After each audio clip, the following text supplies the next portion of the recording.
Hello दोस्तों, मैं doctor Manoj Kumar Singh स्वागत करता हूं आपका मनोज आईएएस यूट्यूब चैनल में। आज हम लोग पढ़ेंगे चाइल्ड एडॉप्शन, बच्चों को गोद लेने की प्रक्रिया क्या है।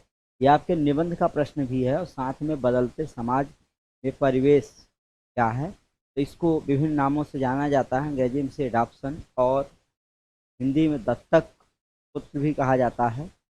तो इसकी बात करते हैं बदलते समाज में गोद के सवाल। ये प्रश्न है, निबंध में भी ये प्रश्न पूछ सकता है दृष्टि, इसलिए जरूरी है कि निबंध में आप इसको तैयार करेंगे तो निबंध लेखन में आपको बहुत सहायता मिलेगी कि बदलते समाज में गोद लेने के सवाल क्या हैं। इस पर बात करते हैं। बच्चों को गोद लेने का पुनीत उद्देश्य तब और फलीभूत होगा जब हम विशेष आवश्यकता वाले बालकों को भी अपनाने के लिए पहल करेंगे। यह बहुत ही पवित्र कार्य माना जाता है। जब आप किसी बच्चे को गोद लेते हैं तो भारतीय धर्म, समाज और विश्व के प्रत्येक धर्म और समाज में इसको बहुत ही पुनीत कार्य माना जाता है, बहुत ही अच्छा कार्य माना जाता है। कहा गया है कि अगर कोई व्यक्ति बच्चे को गोद लेता है तो निश्चित उसे बहुत बड़ा पुण्य का काम कर रहा है। और क्योंकि ऐसे क्या होता है, असहाय और निर्बल बच्चों को सहायता मिल जाती है। इसी पर हम लोग आज चर्चा करेंगे। हमारा एक प्रश्न ही है, इस पहल को अमली जामा पहनाने के लिए कानूनी प्रक्रियाओं को आसान बनाए जाने की जरूरत है। लेकिन भारतीय समाज की बात करें तो जब हम बच्चों को गोद लेते हैं लोग, वह प्रक्रिया जो है बहुत ही क्या है, जटिल है। और जटिल होने के कारण, कठिन होने के कारण ये लोग बच्चे लेने के लिए जब तैयार भी होते हैं तो उनको बहुत कठिनाइयों का सामना करना पड़ता है। इस चीज़ को सफल और सरल बनाने के लिए हमें क्या क्या कानून को आसान बनाने की ज़रूरत महसूस हो रही है, ताकि लोग ज़रूरतमंद बच्चों को गोद लेने के लिए प्रेरित हो सके। एक तो ऐसे ही कोई व्यक्ति ज़रूरतमंद बालक को गोद लेना चाहता नहीं है। अगर कोई लेना चाहता है तो इतनी कठिन कानूनी प्रक्रिया बना दी गई है कि लोग जो है क्या करते हैं, गोद लेने से भागने लगते हैं।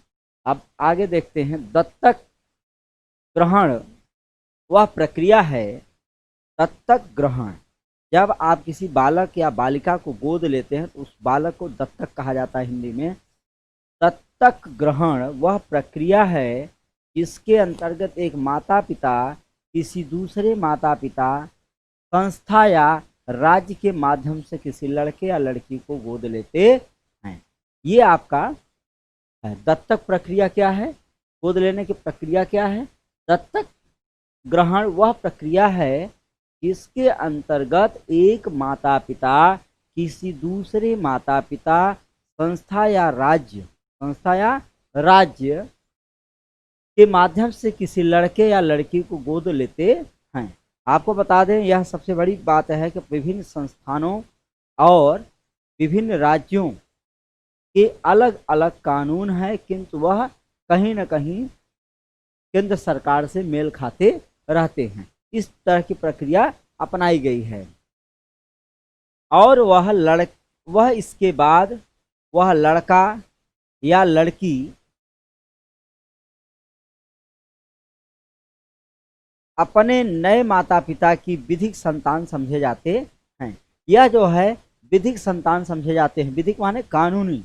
बाद में जब आप किसी बालक को गोद ले लेते हैं तो कानूनी प्रक्रिया जब उसमें पूर्ण कर लेते हैं तो आपके एकदम वास्तविक पुत्र की तरह आपकी संपत्ति का अधिकारी, आपके ऊपर उसका अधिकार पूर्णतः उतना हो जाता है जितना आपका खुद का संतान होता है। ज्ञात हो कि दूसरे नवंबर महीने को दत्तक ग्रहण माह के रूप में मनाया जाता है। पूरे नवंबर महीने को आपको बता दें, जो नवंबर महीना था अभी आज ही खत्म हुआ है, तो आप समझ सकते हैं नवंबर के महीने में ज्ञात हो कि पूरे नवंबर महीने को दत्तक ग्रहण माह के रूप में मनाया जाता है। आपको बता दें कि नवंबर महीने को दत्तक ग्रहण के रूप में मनाया जाता है, जिसमें लोगों को बच्चों को गोद लेने के लिए जागरूक करने का प्रयास किया जाता है। दत्तक ग्रहण की प्रक्रिया और प्रश्न जितना कानूनी प्रावधानों से बंधा हुआ है उससे कहीं ज़्यादा यह सामाजिक, धार्मिक, आध्यात्मिक, परमार्थवादी और मनोवैज्ञानिक सोच से ही प्रभावित है। यह जो है आपको मैं बता दूं कि दत्तक ग्रहण की प्रक्रिया और प्रश्न जितना कानूनी प्रावधानों से बंधा हुआ है उससे कहीं ज़्यादा यह सामाजिक, धार्मिक, आध्यात्मिक, परमार्थवादी और मनोवैज्ञानिक सोच से भी प्रभावित होता है।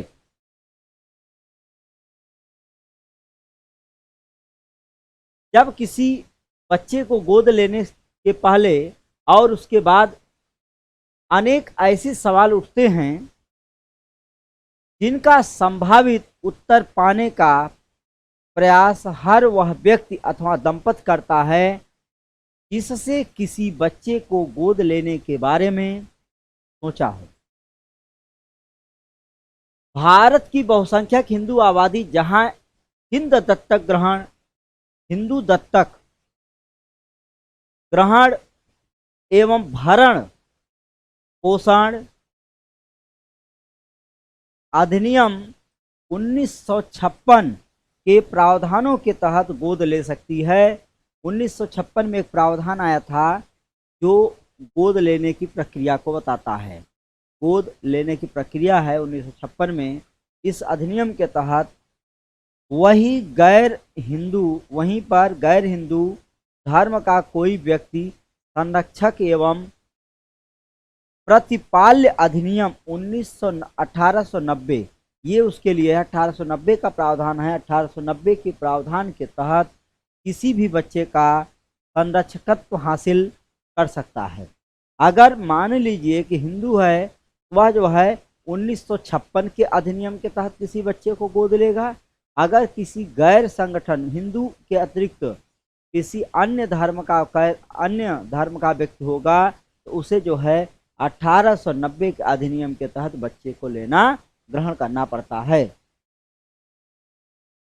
इसके अलावा किशोर न्याय देखभाल एवं संरक्षक अधिनियम 2015 में आया था। ये किशोर न्याय देखभाल एवं संरक्षण अधिनियम 2015 के अंतर्गत किसी भी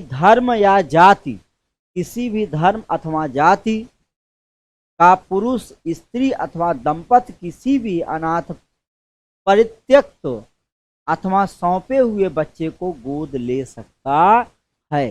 2015 का अधिनियम थोड़ा सा इसको और भी सरल बना देता है।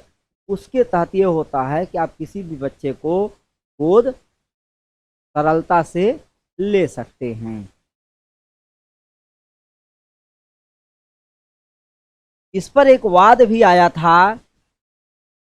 शबनम हाशमी एक वाद है जिसका नाम है शबनम हाशमी वाद के अनुसार बनाम भारत संघ के मामले में उच्चतम न्यायालय भारत का सुप्रीम कोर्ट में यह स्पष्ट कर दिया गया कि अब कोई भी गैर हिंदू किशोर न्याय देखभाल एवं संरक्षण अधिनियम के तहत किसी भी बच्चे को गोद ले सकता है। इस अधिनियम की धारा 56 से लेकर 73 तक में दत्तक ग्रहण से संबंधित समस्त प्रावधानों का उल्लेख किया गया है। इसमें जो है समस्त दत्तक पुत्रों के प्रावधान का उल्लेख किया गया है। आपको बता दें, इसमें दत्तक ग्रहण का उद्देश्य वास्तव में जो प्रावधान बनाया गया है, इसमें दत्तक ग्रहण करने का उद्देश्य जो है भावी दत्तक ग्रहण अभिभावकों की योग्यता, भारतीय भावी अभिभावकों के द्वारा अपनाई जाने वाली प्रक्रिया, दत्तक ग्रहण हेतु किसी प्रतिफल की मनाही एवं प्रतिफल दिए जाने पर दंड दिए जाने की प्रक्रिया, दत्तक ग्रहण का प्रभाव क्या पड़ेगा, राज्य एवं केंद्र स्तर पर दत्तक ग्रहण का संसाधन, अभिकरण के लिए प्रावधान विशेष रूप से उल्लेखनीय हैं। आपको बता दें, केंद्र और राज्य सरकारें इस पर विभिन्न प्रकार का कानून बनाती हैं और ये बताती हैं कि किस तरह से आपको दत्तक पुत्र लेना है और दत्तक पुत्र लेने के बाद आप किस तरह की प्रक्रिया वहां पर अपनाते हैं। लेकिन समस्या यह है कि इन 3 प्रकार की विधियों में एकरूपता नहीं है। जहां हिंदू दत्तक ग्रहण एवं भरण पोषण अधिनियम के तहत दत्तक ग्रहण अंतिम और अविखंडनीय है। आपको बता दें कि हिंदू अधिनियम में यह कहा गया है कि भारत में एक कानून की प्रक्रिया होनी चाहिए। भारत के कानून निर्माता डॉक्टर भीमराव अंबेडकर ने ऐसा प्रावधान बनाया था कि भारत में सभी व्यक्ति समान होंगे, सभी के लिए समान कानून संहिताएं होंगी। लेकिन फिर भी क्या आज आप देख रहे हैं कानून की प्रक्रिया सबके लिए समान है? नहीं है। हिंदुओं के लिए अलग कानून बना हुआ है, मुस्लिम के लिए अलग कानून बना हुआ है और यहाँ तक कि अन्य धर्म के लोगों के लिए भी अलग कानून बना हुआ है। तो भरण पोषण अधिनियम के तहत दत्तक ग्रहण अंतिम और अविखंडनीय हो जाता है, यानी किसी भी स्थिति में बच्चे को छोड़ा नहीं जा सकता है। वहीं किशोर न्याय एवं देखभाल अधिनियम के तहत लिए गए बच्चे को अपवाद की परिस्थितियों में वापस भी किया जा सकता है। इसी तरह उम्र को लेकर भी एकरूपता नहीं है। अगर बात करें हिंदू अधिनियम और किशोर न्यायालय अधिनियम, दोनों में कानून को लेकर एकरूपता नहीं है। जहां हिंदू दत्तक ग्रहण में बच्चे की उम्र 15 वर्ष से ऊपर नहीं होनी चाहिए। हिंदू धर्म अधिनियम यह कहता है कि जब आप किसी बच्चे को गोद लेते हैं तो उसकी उम्र 15 साल से अधिक नहीं हो सकती, 15 साल से कम हो। लेकिन जैसे ही आप किशोर न्यायालय बोर्ड की बात करेंगे, वहीं किशोर न्यायालय अधिनियम के तहत यह उम्र 18 से कम की जा सकती है। मतलब आपको 3 साल की इसमें छूट और भी मिलती है, 3 साल की इसमें और भी छूट मिल जाती है। गोद लिए जाने वाले बच्चे की उम्र और गोद लेने की उम्र के बीच कम से कम 21 वर्ष का अंतर होना चाहिए। अगर मान लीजिए कि कोई व्यक्ति मान लीजिए कि राम एक व्यक्ति है, वह क्या करता है, अगर किसी बालक को गोद लेना चाहता है तो उस बालक की उम्र अगर 10 साल है, उस बालक की उम्र अगर 10 साल है तो राम की उम्र इसमें +21 होनी चाहिए, +21 अर्थात 31 साल होनी चाहिए, तभी यह बालक को गोद ले सकता है, अन्यथा नहीं ले सकता।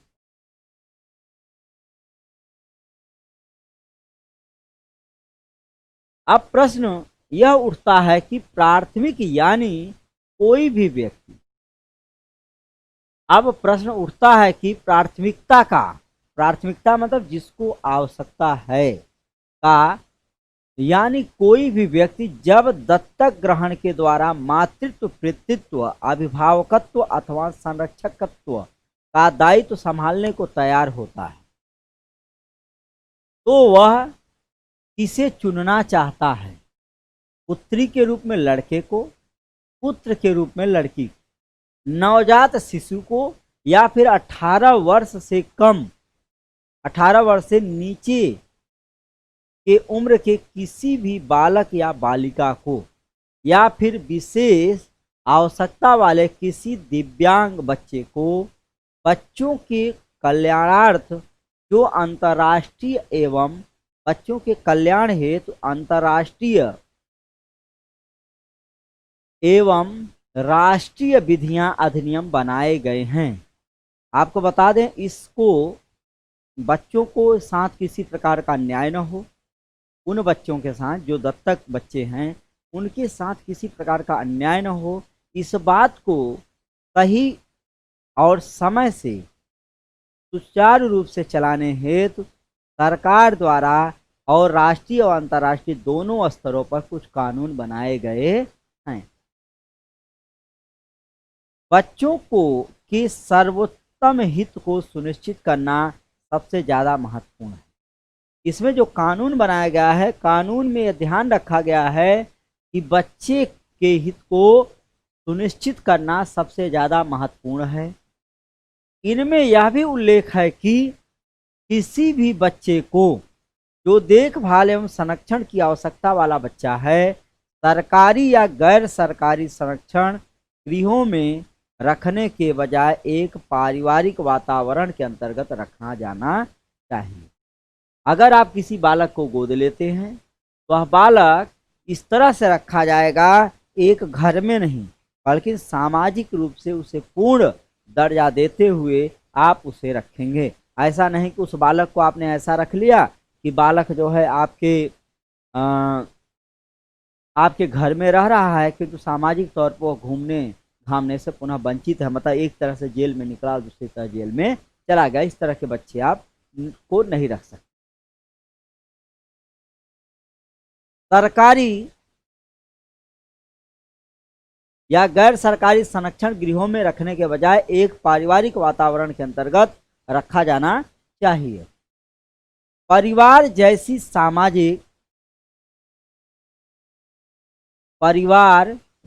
सामाजिक संस्था जो सहयोग, समर्पण, सामंजस्य और संवेदनशीलता के आधार स्तंभों पर टिकी होती है।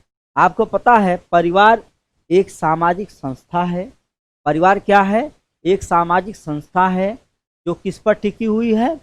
वह टिकी हुई है सहयोग, समर्पण और सामंजस्य और संवेदनशीलता के आधार पर टिकी हुई है।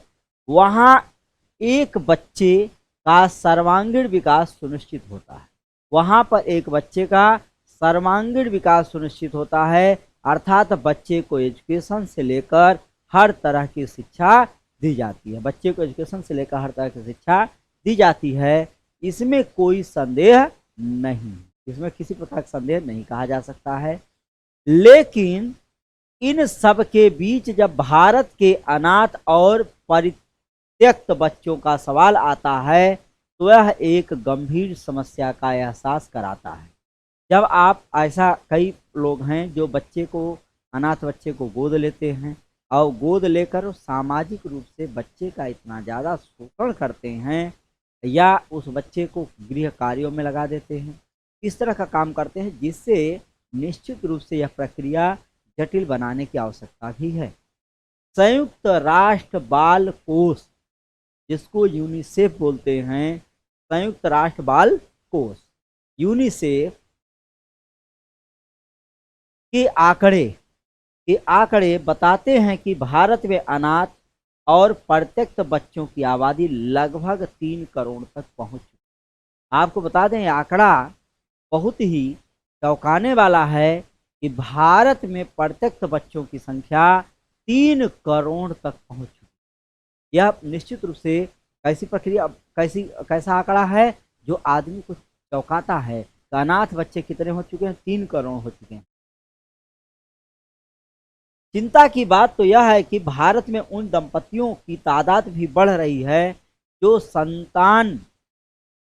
निसंतान हैं या एकल जीवन व्यतीत कर रहे हैं, और साथ में ही यह भी एक कठिन प्रक्रिया बढ़ती भारत में समस्या उत्पन्न हो रही है कि कुछ लोग क्या कर रहे हैं कि बच्चों को एकल जीवन व्यतीत कर रहे हैं या समलैंगिक जीवन व्यतीत कर रहे हैं, जिसके कारण जो है उन्हें बच्चे गोद लेने की प्रक्रिया महसूस हो रही है। अपने वंशानुक्रम को जैविक बच्चे के माध्यम से बनाए रखने की पुरातन सोच को चिकित्सीय तकनीकी प्रगति से बल मिला है और लोग आईवीएफ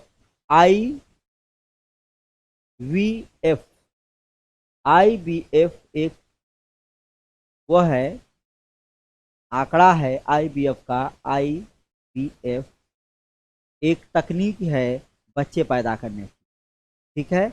यह जो आईवीएफ तकनीक के तहत कुछ बच्चे पैदा किए जाते हैं उसकी प्रक्रिया है कि आंकड़े बताते हैं कि भारत में अनाथ और परित्यक्त बच्चों की आबादी लगभग 3 करोड़ तक पहुंच चुकी है। चिंता की बात तो यह है कि भारत में उन दंपतियों की तादाद भी बढ़ रही है जो निसंतान या एकल जीवन व्यतीत कर रहे हैं।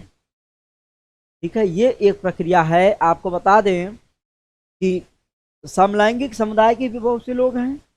अपने वंशानुक्रम को जैविक रूप से बढ़ाए रखने के लिए वे चिकित्सक तकनीक से प्रगति से बल मिला है और लोग IVF अथवा सरोगेसी के माध्यम से परिवार को बढ़ा रहे हैं। सरोगेसी क्या है?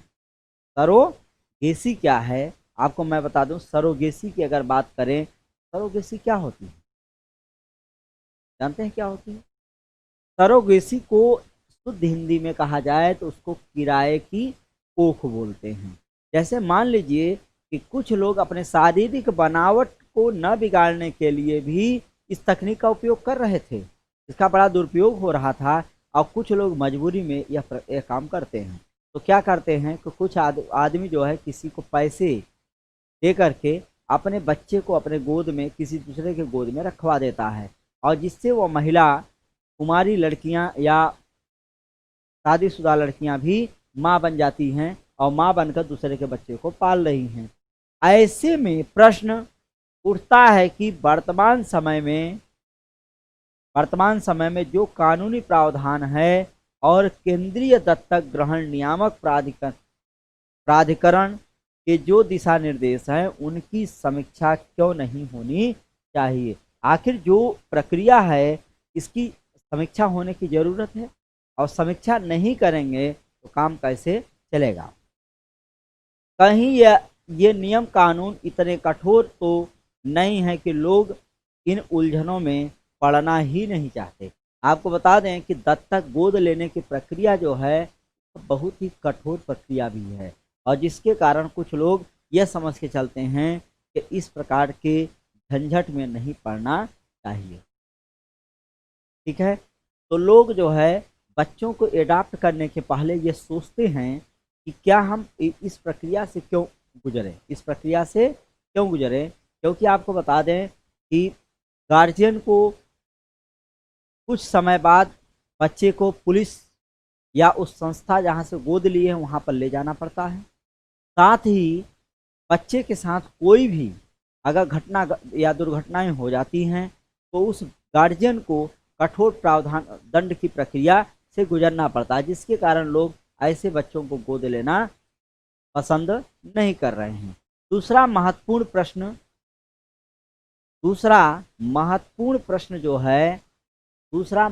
प्रश्न दत्तक ग्रहण के प्रावधान का है, प्रभाव का है। जब भी कोई बच्चा गोद लिया जाएगा तो उसके अधिकार एवं कर्तव्य पूर्ण रूप से जैविक संतान की भांति होंगे। सरकार यह कहती है कि जब आप किसी बच्चे को गोद लेते हैं तो गोद लेंगे तो वह बालक आपके जैविक बालक की भांति होगा। कैसा होगा? वह आपके जैविक बालक की भांति होगा और जैविक बालक की भांति ही उसे पूर्ण अधिकार प्रदान किए जाएंगे। क्या दिया जाएगा? उसे जैविक बालक की तरह पूर्ण अधिकार प्रदान किए जाएंगे। ऐसे में विवाद उत्पन्न होता है संपत्ति के उत्तराधिकार को लेकर। जहां हिंदू उत्तराधिकार संशोधन अधिनियम 2005 की बात तो इसमें पुत्र के संबंध में तो कोई विवाद नहीं है, लेकिन गोद ली गई पुत्री के जन्म से सहदायिकी मानने का कोई उल्लेख नहीं है, यानी वह पैतृक संपत्ति अधिकारिणी नहीं मानी जाती है। बालक को गोद लेंगे तो उसमें कोई प्रकार का उत्तराधिकार अधिनियम, संपत्ति अधिनियम में विवाद नहीं उत्पन्न होता, लेकिन लड़की की बात अगर करें तो इस पर क्या होता है? विवाद उत्पन्न हो जाता है। लड़की की बात पर तुरंत विवाद उत्पन्न हो जाता है, क्योंकि लड़की विवाह के बाद अपने पति के घर चली जाती है और पति की संपत्ति उत्तराधिकार नहीं बनेगी। ऐसे में जो है इस बात को लेकर काफी जो है समस्याएं उत्पन्न हो जाती हैं।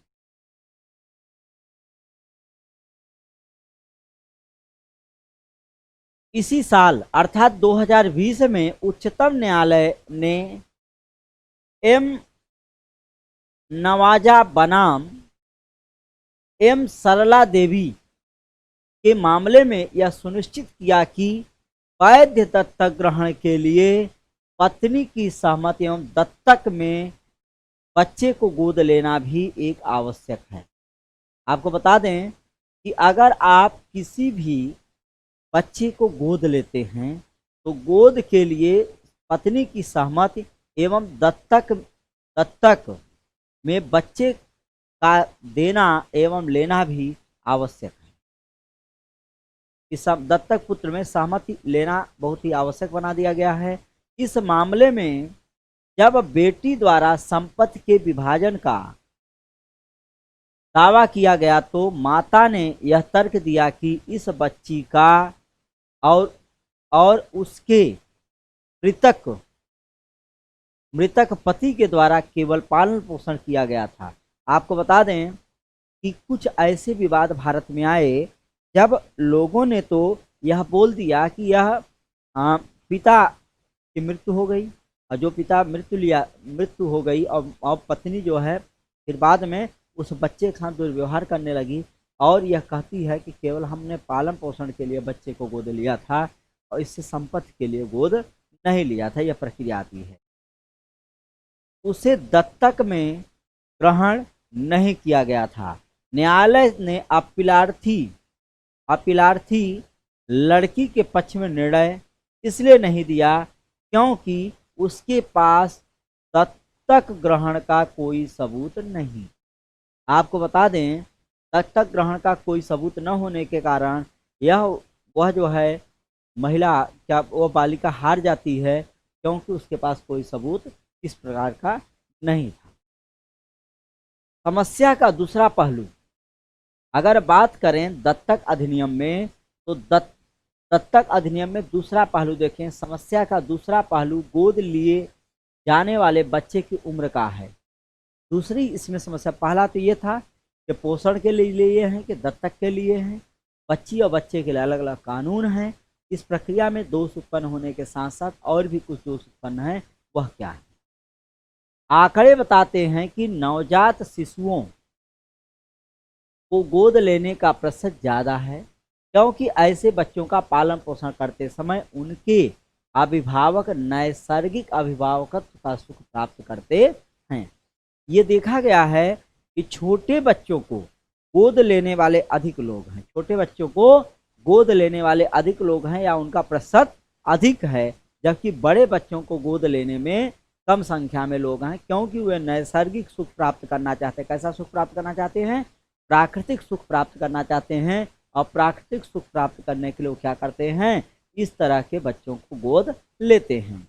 इस साल मार्च 2020 के अंत तक कुल 3,531 बच्चों को गोद लिया गया, जिनमें 2,061 लड़कियां थीं।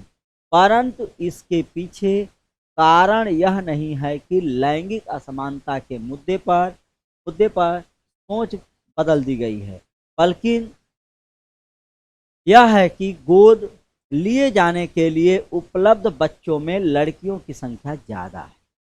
आपको मैं बता दूं कि यह आंकड़ा निश्चित रूप से चौंकाने वाला है। कुछ स्टेट में जैसे हरियाणा है, आपका राजस्थान है, दिल्ली है, और यहाँ पर आंकड़े इस तरह के चौंकाने वाले हैं। आपको बता दें कि जब आप किसी बच्चे को अनाथ आश्रम में बच्ची को लोग पसंद नहीं करते, अब बच्ची को पसंद नहीं करते तो क्या करते हैं? छोड़ देते हैं। और छोड़ देते हैं तो बच्ची क्या होगी?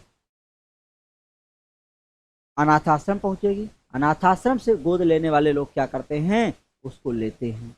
इस तरह की प्रक्रिया यहाँ पर होती है, जिसमें लड़कियों की संख्या अधिक पाई गई है और इसके कारण ही यह देखा गया है कि लड़कियां अधिक हैं। अगला देखते हैं। इनमें से 3,120 बच्चे 5 साल के थे 5 साल तक के थे, जबकि 5 से 18 वर्ष के भीतर के मात्र 411 बच्चे थे। 411 बच्चे जो है 411 बच्चे उस तरह के थे। गोद लेने के मामले में राज्यों के स्तर पर महाराष्ट्र अग्रणी रहा है। आपको बता दें, महाराष्ट्र इसमें पहले नंबर पर है। कौन है? महाराष्ट्र इसमें पहले नंबर पर है। महाराष्ट्र किस नंबर पर है? पहले नंबर पर है रहा, क्योंकि महाराष्ट्र में लगभग 60 एजेंसियां इस काम में लगी हुई हैं, जबकि अन्य राज्यों में यह प्रतिशत 20 या उससे कम रहा है। जबकि आपको बता दें, अन्य राज्यों में बहुत कम रहे हैं बच्चों को गोद लिया गया है, सबसे ज़्यादा महाराष्ट्र में लिया गया है। बच्चों को गोद लेने का पुनीत उद्देश्य तब और फलीभूत होता है जब हम विशेष आवश्यकता वाले बालकों को भी अपनाने के लिए पहल करेंगे। इस पहल को अमलीजामा पहनाने के लिए कानूनी प्रक्रियाओं को आसान बनाए जाने की जरूरत है, ताकि लोग जरूरतमंद बच्चों को गोद लेने के लिए प्रेरित हो सकें। यहाँ यह भी उल्लेखनीय है कि दत्तक ग्रहण अधिनियम का मौलिक अधिकार नहीं है। आपको बता दें, इसे मौलिक अधिकार में शामिल नहीं किया गया है, मौलिक अधिकार में शामिल नहीं किया गया है, किंतु यह विधिक अधिकार अवश्य है।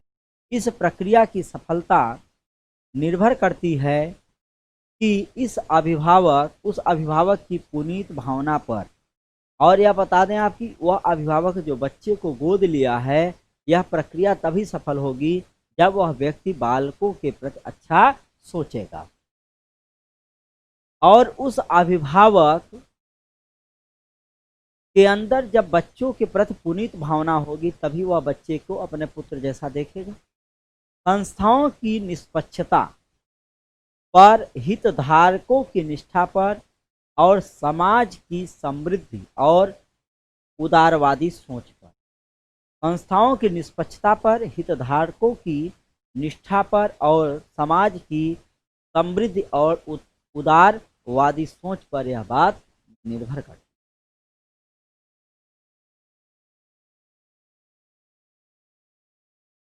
आंकड़े आप देख सकते हैं कि आंकड़े ये बताते हैं कि कब कितने बच्चे गोद लिए गए हैं। भारत में 3 करोड़ तक बच्चों की संख्या हो चुकी है, आपको पहले ही बता दिए हम।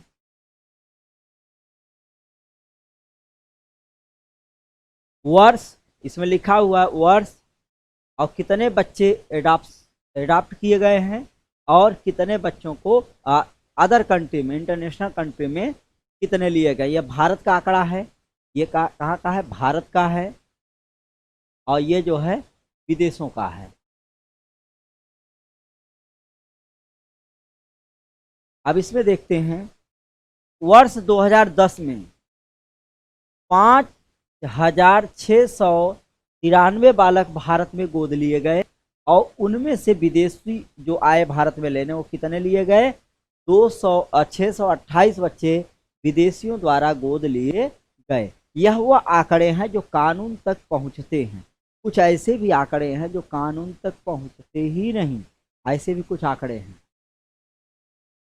2011 में जनवरी 11 से मार्च 2012 तक, 11 जनवरी 2011 से मार्च 2012 तक की बात करें, यह जो है 5,964 हुआ, और विदेशियों द्वारा भारत में आकर बच्चों को ग्रहण किया गया। वो बच्चे कितने हैं? 629 बच्चों को विदेशियों द्वारा भारत में आकर ग्रहण किया गया है। मार्च 2013 की बात करें, अप्रैल 2012 से 2013 तक की बात करें, तो बच्चों के आंकड़े घटे हुए हैं। आप जान लीजिए, एडॉप्शन वाले बच्चों की संख्या घट गई है। इसका कारण जानते हैं क्या है? IVF तकनीक आ गई है। IVF तकनीक के द्वारा लोग इस तरह के बच्चों को ग्रहण करने, अब इससे तरह अपने मातृत्व सुख से वंचित होने से बच रहे हैं। तो अब ये आंकड़ा हो गया 4,694, और 308 बच्चे ही विदेशियों द्वारा भारत में आकर गोद लिया गया है। वर्ष 2013-14 में अगर देखा जाए तो यह आंकड़ा जो है और घट जाता है, 3,924 हो जाता है, और यह विदेशी द्वारा इसको 4,430 लिया गया। आंकड़ा थोड़ा सा बढ़ा है, सुधार हुआ है अपेक्षा की 2012 के। फिर बात करते हैं 2014-15 में, तो यह आंकड़ा पुनः घट जाता है। यहाँ पर बढ़ता है। भारतीयों द्वारा गोद लेने की प्रक्रिया में 3,988 बच्चे गोद लिए गए हैं, जबकि जो विदेशी भारत में आकर बच्चों को गोद लेते हैं उनकी संख्या 374 है। पुनः 2012 के 13-14 की अपेक्षा घट जाती है। मार्च 2015-16 में यह देखा जाए तो 3,011 बच्चों को गोद लिया गया। ये आंकड़ा बहुत चौंकाने वाला, बहुत आंकड़ा गिर जाता है सीधे, और लगभग 1,000 कमी आती है। और विदेशियों द्वारा बच्चों को लेने की प्रक्रिया पुनः सबसे तेज हो जाती है। 666 बच्चे इसमें गोद लिए जाते हैं। कब? 2015-16 में। अब बात करें 16-17 की बात करें तो 16-17 में 3,210 थोड़ा सा सुधार हुआ पुनः बच्चे को गोद लेने की प्रक्रिया में, और यहाँ पर थोड़ा आंकड़ा कम हुआ है, लेकिन उतना कम नहीं हुआ है। 5,578 बच्चों को विदेशी भारत में आकर बच्चों को गोद लेते हैं। अब ये देखिए आंकड़ा 2017-18 में अगर बात करें तो 3,276 बच्चे, पुनः आंकड़ा बढ़ा है थोड़ा सा। और इसमें बच्चे जो विदेशी आकर गोद लेते हैं 651 बच्चों को गोद लिया गया। 651 बच्चों का गोद लिया गया। सबसे हाईएस्ट आंकड़ा ये रहा है अभी तक 2015 में विदेशियों द्वारा लेने की, लेकिन 2017-18 में भी यह प्रक्रिया थोड़ा सा ठीक ठाक रही है। अप्रैल 2018-19 की बात करें तो यह जो है 3,374 पुनः बढ़ा है इसमें, और गोद लेने वाले बच्चों की संख्या में भी वृद्धि हुई है। लेकिन अप्रैल 2019-20 की बात करें, आप जानते हैं कोरोना है, कोरोना महामारी चल रही थी। कोरोना महामारी के चलते विदेशी यात्राएं नहीं हो पाई, और लोग बच्चे और मतलब समाज में मिल नहीं पाए, जिसके कारण बच्चे लेने की प्रक्रिया विदेशियों द्वारा बहुत कम रही, और ये जो है 394 रही। और जबकि इसमें वृद्धि भी नहीं हुई, कम हुई है भारत में गोद लेने वालों की, इसमें हुई है 3,351। ये आंकड़े हैं जो ये बताते हैं कि लोग भारत में गोद लेने की प्रक्रिया किस तरह से, किस साल कैसे किए हुए हैं। गोद लेने के प्रकार, गोद लेने के प्रकार क्या क्या हैं, गोद किस तरह से लिए जाते हैं बच्चे, उसकी प्रक्रिया पर हम आप चर्चा करेंगे। इस पर गोद लेने की प्रक्रिया क्या है। खुला दत्तक ग्रहण, खुला दत्तक ग्रहण, ओपन एडॉप्शन, ऐसे बच्चों को, जो बच्चे ओपन तौर पर, खुले तौर पर गोद लिए जाते हैं, ये इसका प्रकार है, काइंड्स है। इस प्रकार के दत्तक ग्रहण में बच्चों को यह अधिनियम या अधिकार होता है कि वह जब बच्चा 18 वर्ष का हो जाता है तो वह अपने गोद लेने संबंधी सभी कागजात देख सके। बच्चे की जैविक माँ या सगी माँ को यह अधिकार होता है कि वह बच्चे को गोद लेने के बाद अपने बच्चे से मिल सकती है। हालांकि दूसरे पक्ष की सहमति भी जरूरी होती है। इस प्रक्रिया में यह है कि बच्चे को गोद लिया गया है, अगर उसके माँ बाप जीवित हैं तो चाहते हैं कि बच्चे 18 साल का जैसे ही बालक होगा उसके कागजात देखने का अधिकारी होते हैं कि किस अधिकार पर बच्चे को लिया गया है। पहली चीज़ ये। दूसरी चीज़ ये होता है कि दूसरा पक्ष भी इसके लिए राजी होना चाहिए, दूसरा पक्ष इसके लिए तैयार है, तभी यह संभव है। अर्ध खुला दत्तक ग्रहण क्या है? यह पूर्ण रूप से सेमी ओपन एडॉप्शन है। इसमें बच्चे की सगी माँ बच्चे को गोद लेने के बाद उससे नहीं मिल सकती। हालांकि गोद देने से पहले सगी माँ को यह तय करने का अधिकार है कि बच्चा किसे गोद दिया जाए या कौन उस बच्चे के दत्तक माँ बाप होंगे। इसके अलावा उसमें सारी प्रक्रिया खुला दत्तक ग्रहण जैसी ही होती है।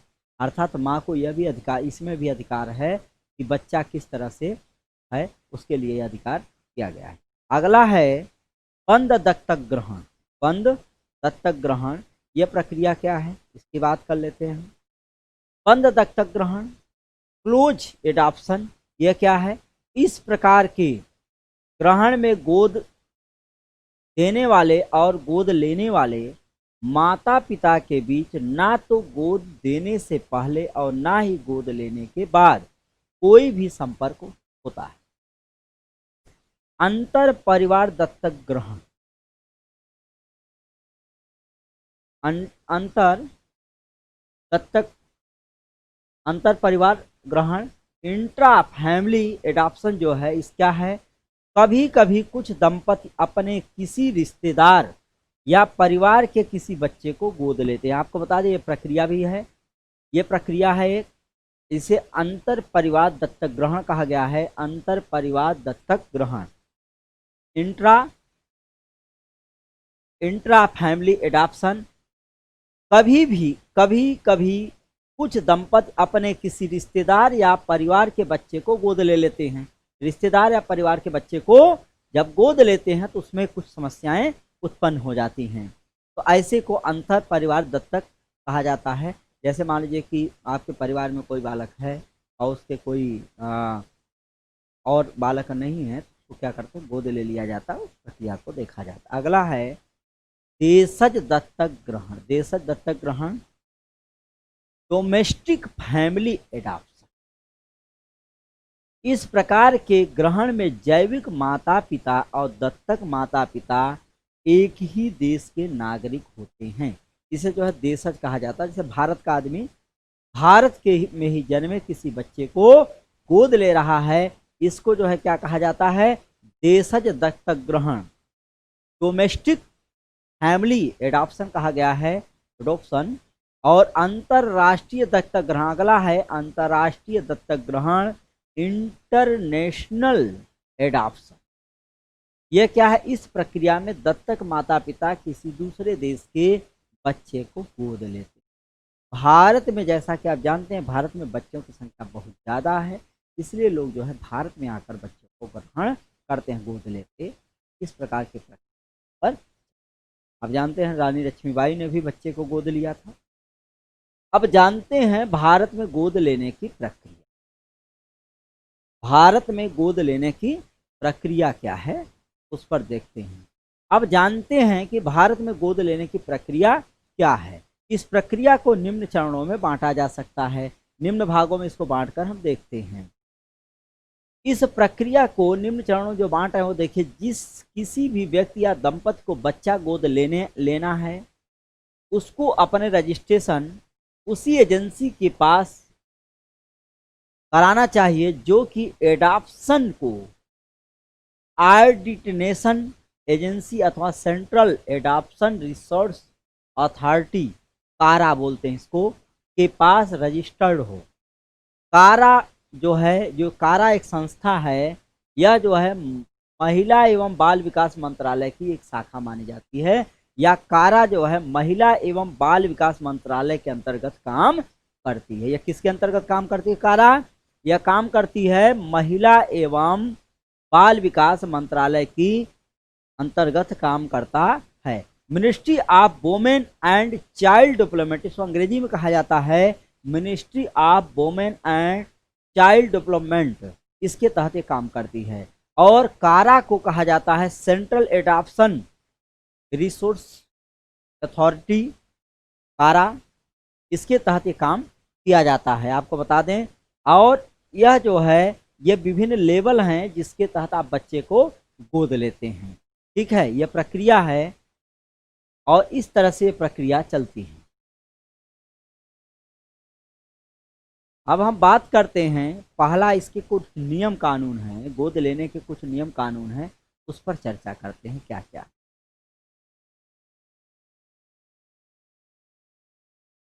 पहला है पेरेंट्स या माता पिता को सबसे पहले वेबसाइट ये दी गई है।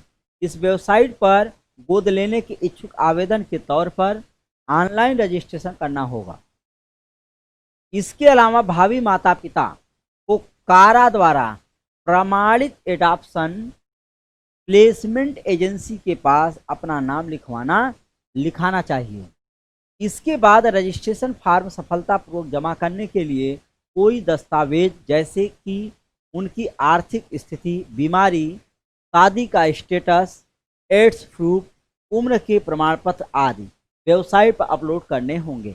ये जरूरी होता है कि उनके मरीज की स्थिति क्या है, बीमारी कौन सी है, और एड्स एड्रेस प्रूफ भी उसमें जमा करना होगा। दस्तावेज अपलोड कर दिए जाने के बाद आपका आवेदन विचार के लिए तैयार हो जाता है। इसके बाद गोद लेने के इच्छुक व्यक्ति या दंपत उसकी काउंसलिंग और इंटरव्यू लिया जाता है। एक सामाजिक कार्यकर्ता के द्वारा दत्तक माता पिता के बारे में पूरी जानकारी इकट्ठा की जाती है। यह जानकारी जरूरी दस्तावेज जमा करने के 30 दिन के भीतर इकट्ठा कर ली जाती है। एक बार पूरी हो जाने के बाद 3 साल की अवधि के लिए यह वैध होती है। जब कोई व्यक्ति इस तरह का आवेदन करता है तो यह प्रक्रिया जब पूरी हो जाती है, इस प्रक्रिया के तहत वह कितने साल तक, लगभग 3 साल तक वह अब बच्चे को गोद लेने का वैध अधिकारी होता है। एक बार और यदि इस समय तक सब कुछ नियमों के मुताबिक सही पाया जाता है तो फिर प्रतीक्षा काल शुरू होता है। जब अगला है, जब एजेंसी को एक उपयुक्त बच्चा मिल जाता है तो वह भावी माता पिता को इसकी जानकारी देते हैं। यदि दंपति बच्चे को गोद लेने के लिए सहमति देते हैं तो उनको कुछ दस्तावेजों पर हस्ताक्षर करने के बाद बच्चे को माता पिता को सौंप दिया जाता है। अगला है, इसके बाद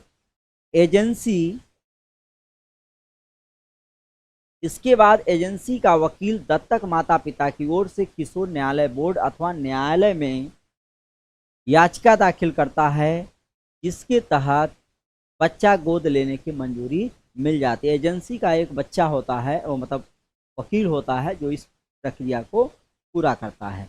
दत्तक माता पिता रजिस्ट्रार ऑफिस में गोद लेने के प्रमाण पत्र को रजिस्टर करवाते हैं और जन्म प्रमाण पत्र के लिए आवेदन करते हैं। अगला है, यह प्रक्रिया की गई है, क्या है ये? ध्यान रहे कि पूरे भारत में गोद लेने की प्रक्रिया एक होती है।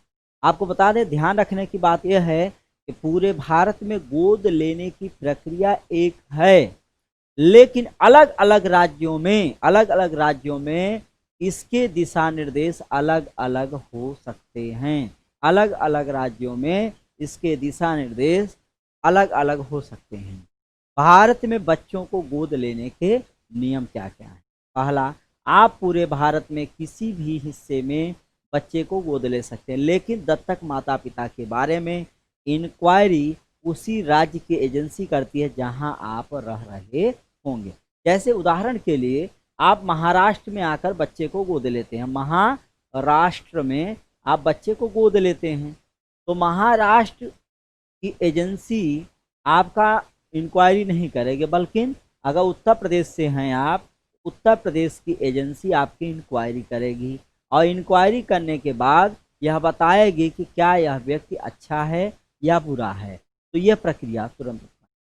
अगला है दत्तक माता पिता। दत्तक माता पिता और गोद लिए जाने वाले बच्चे के बीच कम से कम 21 वर्ष का अंतर यदि सिंगल पेरेंट्स हैं होना चाहिए। इसके अलावा ऐसे दंपति भी बच्चा गोद ले सकते हैं जिनकी संयुक्त उम्र 90 वर्ष से कम है। आप जान लीजिए कि अगर 90 वर्ष से कम जिनकी उम्र है वह व्यक्ति भी बच्चे को गोद ले सकता है। यह प्रक्रिया बहुत ही अलग है। आपको बता दें कि 90 वर्ष से कम उम्र वाले व्यक्ति ही गोद ले सकते हैं। अगर कोई व्यक्ति 90 प्लस हो जाता है उसे गोद लेने की प्रक्रिया से हमेशा के लिए वंचित कर दिया जाता है।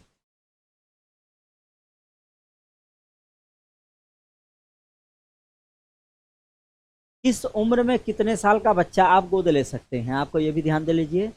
बच्चे की उम्र की प्रक्रिया है ये, बच्चे की उम्र की प्रक्रिया है ये, बच्चे की उम्र की प्रक्रिया है ये। गोद लेने वाले दंपति की संयुक्त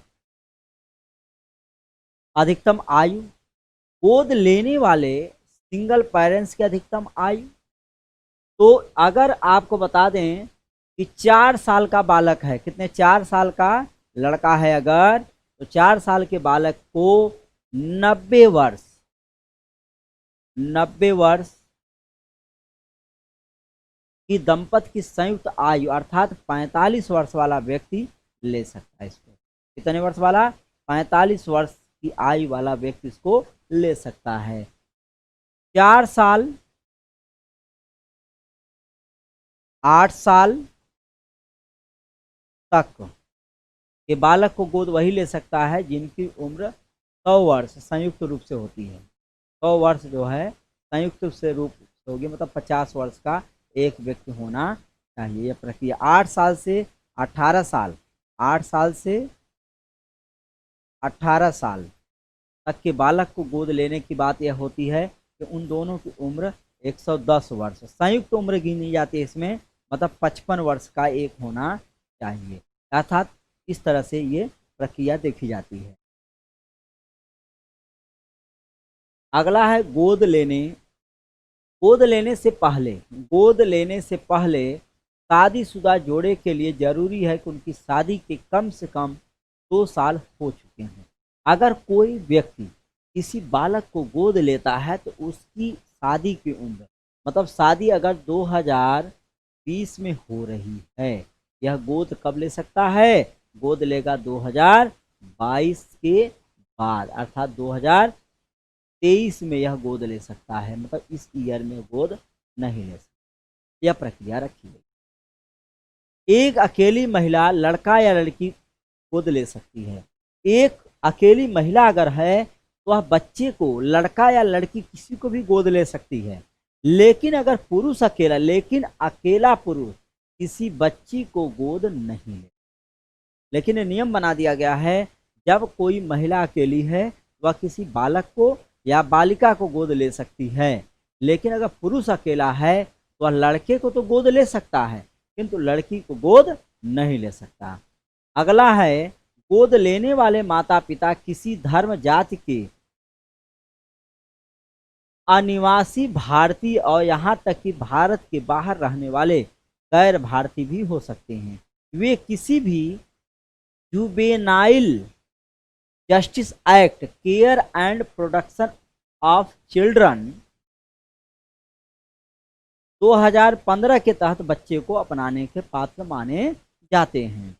6वां है विकलांग भी अपनी अक्षमता की प्रकृति और सीमा के आधार पर बच्चा गोद लेने का पात्र होता है। आपको बता दें विकलांग व्यक्ति भी बच्चा गोद लेने के लिए पात्र माना गया है।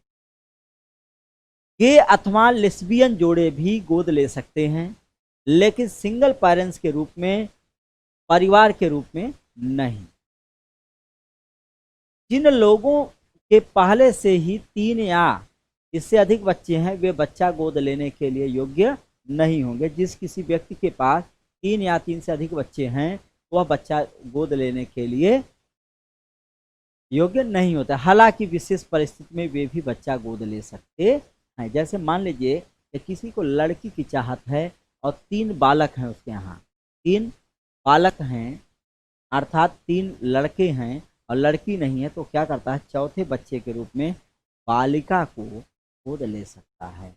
इसको बालिका को गोद ले सकता है। यह व्यवस्था इसमें की गई है। ठीक है, यह प्रक्रिया रही आपके चाइल्ड एडॉप्शन की। अब आप ये समझ सकते हैं कि चाइल्ड एडॉप्शन के लिए और भी कुछ क्या है, गोद लेने के लिए जरूरी दस्तावेज क्या क्या होते हैं उसकी बात करते हैं। दत्तक पेरेंट्स का पहचान पत्र, आधार कार्ड, मतदाता PAN card, passport, driving licence जो मतलब अनिवार्य है वो होना चाहिए। माता पिता के जन्म प्रमाण पत्र होने चाहिए। आय का प्रमाण पत्र होना चाहिए। माता पिता के फिटनेस का प्रमाण पत्र होना चाहिए। अगर वो बीमारी, फिटनेस में क्या क्या देखा जाता है, बीमार तो नहीं है ये देखा जाता है। शादीशुदा में लड़ाई झगड़े, निवास का प्रमाण पत्र कहाँ का रहने वाला है, शादी का प्रमाण पत्र। अगर गोद लेने वाला सिंगल पेरेंट है तो कोई दुर्घटना हो जाने की स्थिति में बच्चे की देखभाल करने के लिए एक रिश्तेदार की सहमति भी जरूरी होता है। अगर किसी के घर में एक ही आदमी है और वह किसी बच्चे को गोद ले लेता है, एक ऐसे व्यक्ति की आवश्यकता वहाँ पर महसूस की जाती है जो बच्चे को गोद ले सके। बच्चे को क्या कर सके? गोद लिए हुए बच्चे का बाद में पालन पोषण कर सके। इसके लिए रिश्तेदार की सहमति भी आवश्यक है। ऐसे दो व्यक्तियों की सिफारिशी पत्र पर जो परिवार को अच्छी तरह से जानते हैं, करीबी रिश्तेदार नहीं होने चाहिए। और ऐसे में सिफारशी व्यक्ति जो परिवार व्यक्ति को तो जानते हो किंतु वो सिफारशी नहीं होने चाहिए, अर्थात स्पर्श न लगाएं और जो है इसको प्रभावित करें। इन समस्त चीज़ों को ध्यान में रखकर यह प्रक्रिया अपनाई जाती है। ठीक है। बच्चे के कानूनी हक क्या क्या होते हैं? अगर किसी बच्चे को आप गोद लेते हैं तो इस प्रक्रिया के बाद बच्चे को क्या हासिल होगा, इसके लिए भी सरकार द्वारा कुछ अधिनियम बनाए गए हैं।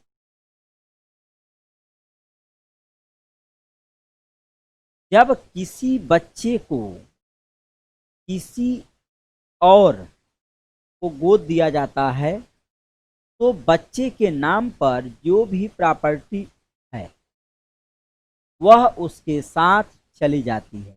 यदि बच्चे के नाम कोई प्रॉपर्टी न हो और उसे गोद दिया जाए तो गोद देने वाले के यहाँ से उसके सभी कानूनी हक खत्म हो जाते हैं और जिससे जिसने उसे गोद लिया है इसके अलावा जिस दंपति या व्यक्ति के बच्चे को गोद लिया है उसके यहाँ बच्चे को सभी कानूनी अधिकार मिल जाते हैं। इस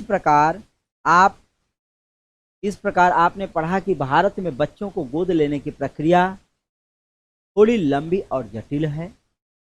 गोद लेने की प्रक्रिया जानबूझकर जटिल बनाई गई है ताकि गोद लिए गए बच्चे के सभी अधिकार सुरक्षित रहें और वह एक स्वस्थ जिंदगी जीकर एक सफल व्यक्ति या नागरिक बन सके। यह प्रक्रिया जो है अपनाई गई है भारत में गोद लेने के लिए। और भारत में जो गोद लिया जाता है यह प्रक्रिया निश्चित रूप से बहुत ही कानूनी तौर पर सुरक्षित है, लेकिन फिर भी कुछ न कुछ इसमें विवाद उत्पन्न हुआ। मैंने 2-3 वाद बताए। इस वाद में लड़की के लिए समस्याएं उत्पन्न हुई और लड़की मुकदमा भी हार जाती है क्योंकि उसके पास कोई इस तरह का प्रमाण नहीं था। वह पोषण के लिए ली गई है या दत्तक के रूप में ली गई है। तो दोस्तों अब हम लोग फिर अगली क्लास में मिलेंगे आपसे और यह ध्यान रखेंगे कि किस तरह से हमें यह निबंध का टॉपिक है। तो आप हमारे इस चैनल को मनोज IAS चैनल को सब्सक्राइब करें, लाइक करें और हमारे साथ जुड़े रहें। और हम लोग बात करेंगे अगली क्लास में किसी दूसरे ऐसे ही महत्वपूर्ण टॉपिक पर जो हमारे अंग है, साथ में हमें अच्छे अंक दे सकते निबंध में या सोशल इश्यूज में लिखने के लिए काम आएगा। ऐसे टॉपिक के साथ फिर अगले क्लास में मिलेंगे और तब तक के लिए जय हिंद। हमारे channel YouTube channel Manoj IAS को लाइक करें, सब्सक्राइब करें और हमारे साथ जुड़े रहें। धन्यवाद।